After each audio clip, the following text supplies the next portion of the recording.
Today, I will be showcasing yung ginawa kong project sa aming free elective, which is book management system. Gumamit ako ng CRUD method, which is yung create, record, update, and delete sa aking project. So let's showcase it first.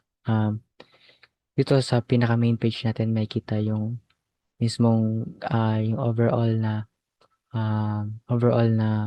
page natin. May kita yung data, yung overall na book na nilagay natin, which meron siyang variable na ID, title, author, price, and yung action, which is yung edit and delete. Yun nga. So ito nga makikita natin yung ID. Yan 7, yung title, try, then yung author yan.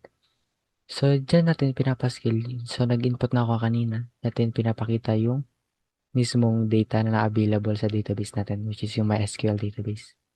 So nga pala, gumamit nga pala ako ng sa project ko to ng Java, Maven, sa Maven project natin para i-rebuild to. Then servlet, MySQL, and sa server natin which is yung Tomcat. And yung JDBC para i-connect yung Java sa ating database. So ngayon dumako naman tayo sa add new book. Yan. So sa add new book natin may tatlo tayong requirements, which is yung title, author, and yung price. Madali lang naman to. Para user-friendly rin to sa UI natin. May kita naman nila kung ano yung kailangan i-input. Kaya rin mag-input tayo ng the habit. Then author natin is unknown lang. Hindi tayo maglalagay. Then sa price natin is yung 300. So pagka-click natin ng save, papaskill to sa mismong ano natin.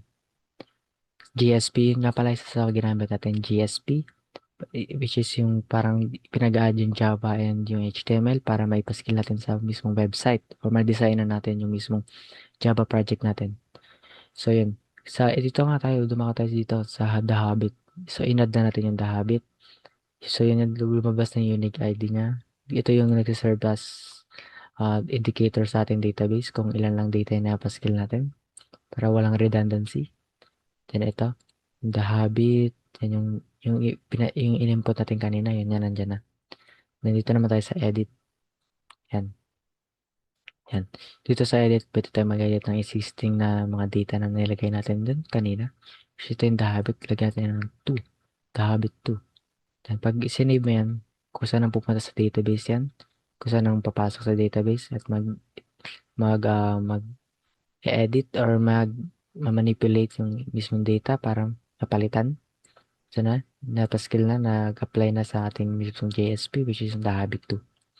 Then, sa pinaka-last part naman is yung sa delete. Sa delete naman yung napakasimple lang nito. Ang ginagawa lang ng purpose lang nito is i-delete yung mismong data sa ating database para hindi na mapaskil sa GSP and sa servlet. So yun nga, delete natin. Pagka-click natin, mawawala na yun sa mismong database, which is papakita ko, showcase ko mamaya. Pero ngayon, dumako muna tayo sa mismong code para kung paano to umandar o paano to napapagana. So yan, gumamit nga pala ako ng VS Code para may compile ko lahat ng code na kailangan ko all from the UI, which is yung JSP, all the way sa ating backend, which is yung Java. So yung muna natin papakita is yung itong model natin, yung book model natin. So bali nandito nakakonstruct lahat ng variables na needed natin para sa ating code. Kaya i-reduce lang natin sa lahat ng function natin dito. So ito nga, yung sa kailangan lang natin is yung apat, yung ID, title, author, and price. Ito rin yung nakapaskill sa ating database na ipapakita ko mamaya para ma-call out niya. So nandito yung lahat. Diyan lahat ng mismong data type na kailangan natin. So ngayon naman, dumako naman tayo sa ating JDBC or yung way para i-connect yung Java sa ating database. So sa JDBC, gumamit lang ako nito. Ayan, kinall out ko lang yung URL, yung user at yung password. Ito yung ginawa kong user and password para naka-input na siya sa Vault para hindi na kailangan na anytime na parang paglalagay pa tayo ng user and password para sa ating database para maka-input tayo ng data. So, nandiyan na yan. And tsaka yung event handler natin or error handler. Yan, dito. Then, baka naman tayo sa first function natin, which is itong Java. Add book servlet Java. Dito sa add book servlet Java, gumamit lang ako ng itong import na to, yung sa servlet and sa SQL natin para ma-record or ma-input lahat ng kailangan natin data para sa ating um, sa function na to. So, umpisa tayo sa add. By the way, yung servlet pala natin, which is ito. Ito yung parang nag-stand as link natin. So, ito, kukunan niya yung name mismo ng ating code project. Then, i-add niya tong slash add. Para kunyari, kung makikita mo to sa link natin na slash add, ibig sabihin na ito yung function na ginagamit natin ngayon. So, dumaga naman tayo sa function, which is yung sinabi ko nga kanina. Tatlo lang din yung ginamit nating requirements, which is yung title, author, and price. So, yun nga, pagka-input dito, mapupunta agad yan sa ating database, which is nandito, string SQL. So, dito sa SQL na to, i-input niya lahat ng missing natin dito, missing sa table, which is naka-null pa yan. So, i-input niya yung tatlong yan, yung author, yung price, yung title. Then, i-input niya sa ating database para ma-save na doon. Then, um, ito yung error handler natin. So, para kapag may mali tayong in-input or may error sa ating database, is magpupunta tayo dito sa error na to. Then, next natin is yung book list servlet. Ito naman yung main page kanina. Yung main page natin kanina. Kaya maraming import. Kasi nandito lahat. So, ito nga, ang ginagawa lang nito, ang purpose lang nito is ipaskill lahat ng data na nandun sa database natin. Which is yung ID, title, and yung author and price. So, kung ano yung nasa database natin is ipapaskill niya using niya JSP. Using the JSP. So, yun niya. Ayan lang din yan. Ito yung server catch natin. Catch handler natin. Error handler. Dito lang ulit. Then sa delete, ito yung pinakasimple part ng code natin, which is ito lang yung magdi-delete. So, ang ginagawa ng purpose nito is i-delete niya from JSP all the way hanggang sa database natin, yung mismong data or yung book na dinecide natin i-delete natin.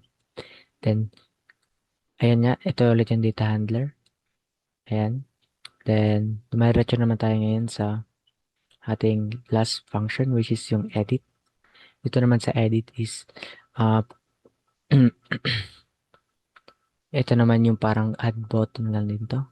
Ang pinagkaiba lang nila is ito yung existing na mag-add lang tayo sa existing na database na meron tayo sa dating database.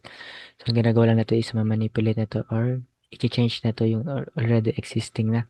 So, parang kino-call out lang nito yung mismong data sa ating database. Then, doon na pwede manipulate yung user natin sa kung anong gusto niya baguhin, like yung price, yung title, nandun na lahat yan. Yan, ito i-connect niya sa mismong, ito yung line na to is, ito yung kumo-connect sa mismong database using the JDBC. Yan, sa JDBC para makita niya lahat ng kung ano yung sinelect ng mismong user doon. Kunyari sa ID1 yung ID2 yung sa The Habit. Yun. Dito niya kinukuha yun. Then, tumako naman tayo ngayon sa UI natin, which is gumamit tayo ng JSP. So, umpisa tayo sa index, which is ito, yung main page natin. So, kino-call out lang nito yung mga, kino-call out nito yung mismong database. Yung data sa database. So, umpisa tayo sa ID, title, and author, and price. So, kapag may pagbabago sa database, nagre-reflect agad yun dito sa ating GSV. Kaya mabilis lang yung response kasi nakalocal lang din tayo. Yan. Then, tumaka naman tayo sa add. Dito naman sa add. Ito lang din yung UI. Yung tatlo lang yung kailangan tatlo lang yung kailangan, which is yung tatlong text box natin, which is yung sa title, author, and price, at saka yung submit button. Yan lang. As well as yung design, nandiyan na rin. Pati naman sa edit din, ganun lang din. Kukulat nyo naman yung existing na data from database. Yan, kukulat niya lahat yan. I-get niya, get the book that get title, andito yung lahat. Then, pagkakulot niya, dito na pwedeng mag-input yung user or mag-edit yung user sa kung anong gusto niya. Then, ito naman yung mga dependencies na ginamit natin. Ayan, dependencies. Kasi, i-explain ko rin to mamaya kung kung gaano kahalaga to. Then, dumiretso naman tayo ngayon sa ating database. Sa database naman natin, ito lang yung ginamit nating lines or yung functions sa code natin. Bale, ang purpose lang nito is maglagay ng data type sa mga variable na kailangan natin. So, ito yung title, meron siyang int sa sa ID meron siyang int, sa title meron siyang varchar as well as sa author natin kasi nga pwede rin magkaroon ng numbers and letters at the same time. Then, sa price naman, double lang tayo. Gamit lang double para mas accurate yung currency natin kasama yung centavos, ganun. Then, ipakita natin dito yung mismong table. So, ito yung currently na existing na file natin. Existing na data sa ating database, which is ito ngayon nakapaskil ngayon dito. Yung try, then blank. Yan. So, hindi ko pala napapaskil kanina. Wait lang. So, ito yung sa add. Try natin yung paskil ulit tayo. Pakita natin kung paano gumagana sa database. Lagyan ulit natin yung the habit. Yung author. Then yung price is 180. And save natin. So, nandiyan na siya. Naka-click na rin yan sa database. Ngayon, hindi nyo pa lang siya nakikita kasi hindi ko pa nire-refresh yung mismong book. Refresh lang natin. Ganyan. Yan. So, yan na. Lumabas na. By the way, sa IDs, kaya may mga nadidelete tayo, hindi lang nare-refresh sa mismong ID. Yung kasunod, hindi lang pagkasunod-sunod yung ano natin kasi yung unique ID natin is mismo nadidelete. So, hindi na siya nare-reuse kapag inaano natin. Kapag nilalagay natin dito. Like, or gumagawa tayo na panibagong data. So, sinusunod niya lang yung susunod na ID nun hanggang sa maubos. Then, in order lang para mabago natin is to truncate or to reset yung mismong database. Yun lang siya. Simple lang naman pero hindi ka na muna pinagtuunan ng pansin. Then, dumiretso naman tayo sa ating Maven kung paano nga ba natin to nire-reconstruct or paano natin nire-rebuild yung project pagkatapos natin ma-edit yung mismong code. Kaya natapos na tayo sa code natin sa lahat dito. Or may ginawa tayong changes sa code natin. So, in order na ma-inflict yun or ma-reflect yun sa mismong website, kailangan natin i-rebuild using yung Maven, yung mismong project natin. So, in order to do that, kailangan lang natin pumunta sa mismong source code natin sa source path ng ating mismong project. So, which is ito sa akin, CrudeBrock, Book Crude Servlet. Yan, pupunta na tayo dito. Ito, ito na yung sasabi ko sa inyo, yung sa POM, yung dependencies. So, pag nandito na tayo, ibig sabihin dito natin siya ipapalitan. Dito na tayo, dito natin, ito na yung way natin para i-connect yung ating code sa ating server, which is yung Tomcat.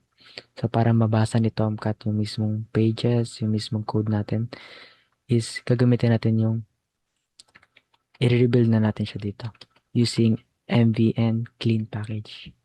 Mvn clean package. So, yung ginagawa lang nito is, ito na nire-rebuild niya na, ginagawa niyang war file para mabasa ni Tomcat mismo yung mismong data natin, yung mismong code natin.